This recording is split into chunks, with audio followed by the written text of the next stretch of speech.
মঙ্গলবার থেকে দেশজুড়ে শুরু হতে যাচ্ছে এসএসসি ও সমমান পরীক্ষা। সবচেয়ে বড় এই পাবলিক পরীক্ষায় অংশ নেবেন প্রায় ২০ লাখ শিক্ষার্থী। অভিভাবক ও পরীক্ষার্থীরা বলছেন, কড়াকড়ির নামে পরিবেশের যেন বিঘ্ন না ঘটে, আর সৃজনশীল পদ্ধতিতে নকলের তেমন সুযোগ নেই। এদিকে শিক্ষামন্ত্রীর বারবার নকল নিয়ে কথা বলাকে কিছুটা স্পর্শকাতর বলে মনে করেন একজন শিক্ষাবিদ। জুলিয়া তানহার রিপোর্ট। ২১ এপ্রিল থেকে শুরু হচ্ছে এসএসসি ও সমমান পরীক্ষা।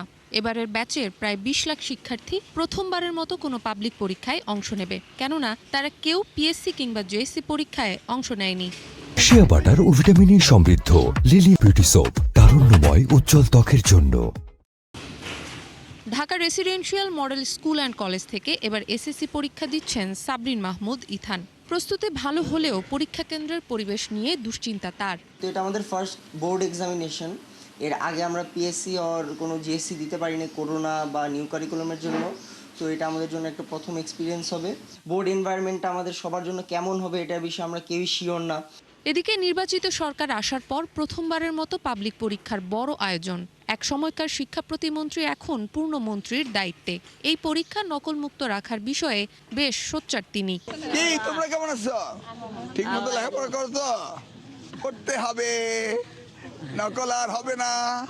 একই বিষয় বারবার তুলে ধরার নেতিবাচক দিক নিয়ে উদ্বিগ্ন অভিভাবকদের কেউ কেউ। তবে এতে তেমন প্রভাব পড়বে না বলে মনে করেন শিক্ষকরা। এইবার ওদের এটা ফার্স্ট পাবলিক পরীক্ষা, সেক্ষেত্রে আমি মনে করি আরেকটু শিথিল হওয়া ভালো।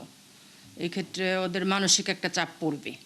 তাছাড়া ওরা তো মোটামুটি পড়াশোনায় ভালো করবে ইনশাল্লাহ। সৃজনশীল পদ্ধতিতে নকল যে জাদুঘরে চলে গেছে সেটা সে জানেই না, সে এখনও সেই নকল নিয়ে এসে কথাবার্তা বলতেছে। বিষয়টা আসলে অনেক ইনফরমেশন গ্যাপ। নকলমুক্ত পরিবেশ সবসময় আগে থেকেই ছিল।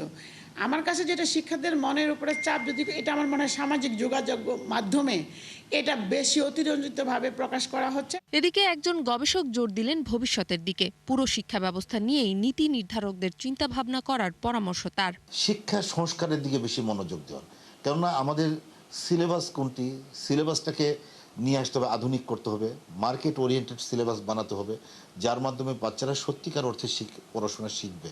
তার মতে পাবলিক পরীক্ষা যেমন সফল করতে হবে, তেমনি শিক্ষা ব্যবস্থায় নীতি নৈতিকতা প্রতিষ্ঠা করা খুবই জরুরি। শিক্ষকরা যদি নৈতিকভাবে মোরালি স্ট্রং হয়, এমনিতেই ক্লাসরুমে নকল হবে না, এবং শিক্ষকরা যদি ক্লাসরুমে তারা এফিশিয়েন্ট হয় এবং ডেলিভারি ঠিকমতো করতে পারে, বাচ্চাদের নকলের প্রয়োজন পড়বে না। জুলিয়া তানহা, ৭১, ঢাকা।